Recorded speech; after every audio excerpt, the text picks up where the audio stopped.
শোনো, সাবধানে। কেন? আমার একটাই বউ, কেউ যেন আবার চুরি না করে নিয়ে যায়। অফিসে লেট হয়ে যাচ্ছে। মাত্র বিয়ে হইলো, তার মধ্যে অফিস? অফিসে তো আসতেই হবে, কাজ তো করতেই হবে। সব কিছু ঠিকঠাক? First class. তারপরেও কিছু লাগলে আমাদেরকে জানাবেন। কি লাগবে? রিমোটটা কই? খবরদার ফাহিম, তুমি রিমোটে হাত দিবা না। তাহলে কোথায় হাত দেবো? তোমার হাতে? কি করলে এটা? বেশ করেছি। আচ্ছা ভাই, জি, হানিমুনে যাচ্ছ তো? মানে প্ল্যান তো আছে, কিন্তু ছুটি তো আমি দেবো, তুমি প্ল্যানটা বাস্তবায়ন করো। বাবাকে মাছটা দাও। আমার পেট কি পুকুর না? শোনো বাবা, এগুলো খাওয়ার বয়স কি আমার আছে? দুলা ভাই, আপনার হাতে কি হয়েছে? ব্যথা পেয়েছি। আর শোনো না, বাবা জিজ্ঞাসা করেছে যে তোমাকে কি শপিংয়ের জন্য টাকা দিয়ে দিবে নাকি নিজে পছন্দ করে পাঞ্জাবি কিনে দিবে। হাই, কতক্ষণ থেকে তোমাকে কতগুলো প্রশ্ন করছি, তুমি শুধু হু হু করে যাচ্ছ। সরি। দেখি। ভালোবাসার হাত থেকে গলায়? জি স্যার। জি স্যার। রোমান্স দেখে কিন্তু হিংসে হচ্ছে খুব। লজ্জা পেও না ভাই।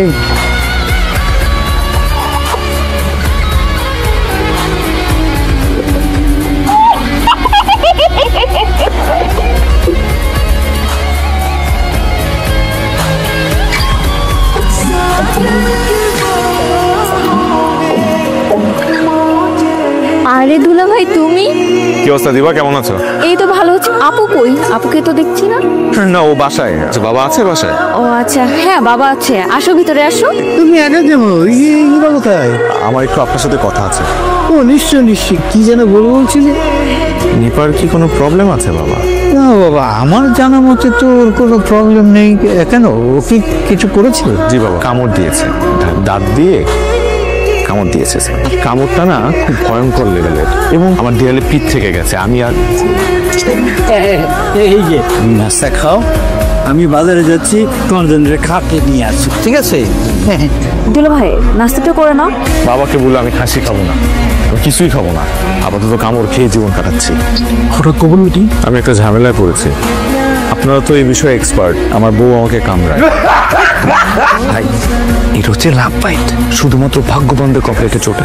আরে ভাই, কোনটা লাভ বাইট কোনটা টেরা বাইট আমি খুব ভালো করে বুঝি, এবং সেটা বোঝার মতো বয়স আমার হয়েছে। ও যখন আমাকে কামড়টা দেয়, চেহারা চেঞ্জ হয়ে যায়, মানে ভ্যাম্পায়ারের মতো হিংস্র হয়ে যায়। ভাই, কামড়টা তো আমি খাই, কষ্টটা তো আমি বুঝি। আমার পরিচিতরা তান্ত্রিক আছে, আমি আপনার খেয়াল দিতেছি, নিকিয়া তোর সাথে দেখা করো। তোর কি সমস্যা বল? আমার বউর সাথে বিয়ে হয়েছে কদিন হলো, কিন্তু বিয়ের পর থেকে জানতে পারলাম সে কামড় দেয়, কিন্তু কেন কামড়ায় সেটা আমি জানি না। আপনি মনে হয় ঘুমায় গেছেন, ঘুম ভাঙলে আমাকে ডাক দিয়ে, আমি এখানে দাঁড়াই। ঘুমাই নাই, তোর ঘটনাটা পুরো দেখলা। তিনটা তদবির তুই যদি করতে পারিস তাহলে তোর কোনো সমস্যা থাকবে না। 1 নাম্বার তদবির হচ্ছিল তোমার বইয়ের বাম পাশের কানের উপরে চুল কাটতে। 2 নাম্বার তদবির হলো তুলসী পাতা তোমার বইয়ের শাড়ির আঁচলে বাঁধতে হবে। 3 নাম্বার তদবির হচ্ছিল অর্জুন গাছের ছাল সুন্দর করে বেটে তরকারির মধ্যে দিতে হবে। 3টে তদবির করতে পারলে তোমার সব সমস্যার সমাধান হয়ে যাবে। আদি কত? 501 টাকা। 1 টাকা আছে, 500 নাই। যা আছে দিয়ে যা।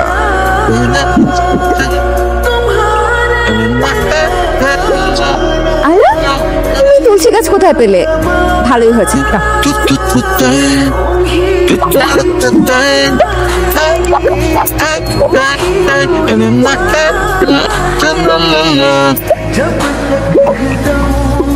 তুমি আমার চুল কাটতেছো কেন? দাও, কাছেটা দাও। আসলে মিস হয়ে গেল। হ্যাঁ, নিপা, এই নাও স্যুপ। না না না, এখন খাবো না কিছু। ভালো স্যুপ, অর্জুন গাছের স্যুপ, আমি বানিয়েছি। খাও। কেমন? এটা কি ছিল? কার্টুন দেখছো না?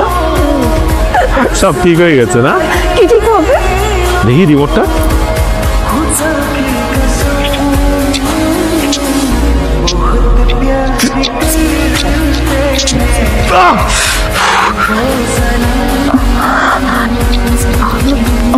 সরি। কিছুই তো ঠিক হয়। ঘটনা তো খুবই জটিল ভাই। তুমি ওঝার কাছে কেন গিয়েছো?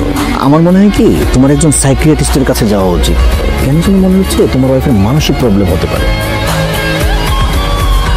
তা আপনার ওয়াইফের সমস্যাগুলো বলুন। আমার ওয়াইফ আমাকে বাইট করে, ব্যাড বাইট। আমাদের বিয়ে হয়েছে বেশি দিন হয়নি, বিয়ের পর আমরা কখনো ইন্টিমেট হতে পারিনি। যখনই আমি ওর কাছাকাছি যাই ও খুব প্যানিক করে, মানে উইয়ার্ড আচরণ করে এবং সাথে সাথে আমার কোনো না কোনো জায়গায় কামড় বসিয়ে দেয়। আপনার ওয়াইফের স্বভাব চরিত্র কেমন? মানে সে খুব খিটখিটে, বদমেজাজি? একদমই না, ও খুবই নরম স্বভাবের একটা মেয়ে। আমার মনে হয় আপনার হার্শ আচরণ করতে হবে। কি বলেন? তখন দেখবেন তার রিয়াকশনটা কি। এই রেস্টুরেন্টটা আমার একটা ছোট ভাইয়ের, ওকে বললাম যে আমরা আসবো, ও পুরো রেস্টুরেন্ট খালি করে দিল।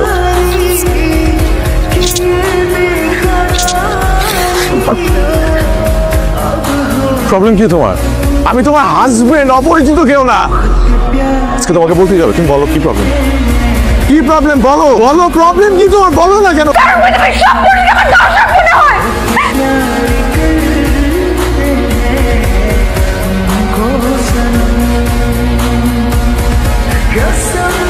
লোকটা কে আমাকে বলা যায়? না, মামারা করেছে। আপু, আমি যতদূর জানি আপনি নিপার সবচাইতে ক্লোজ কাজিন, এমনকি ছোটবেলা থেকে আপনার সাথে সবকিছু শেয়ার করেছেন।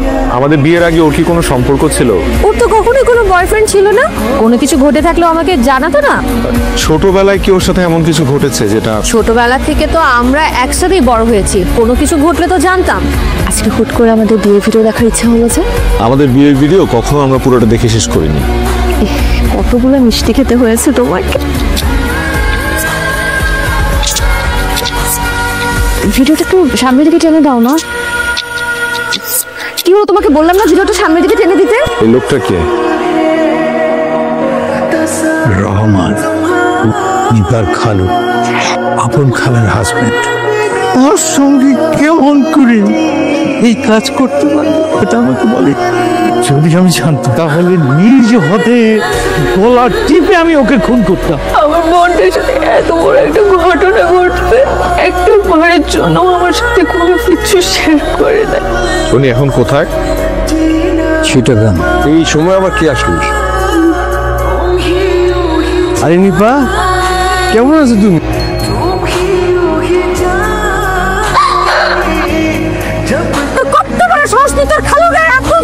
আপনার হাজবেন্ডকে জিজ্ঞেস করেন কেন তার গায়ে হাত তোলা হয়েছে।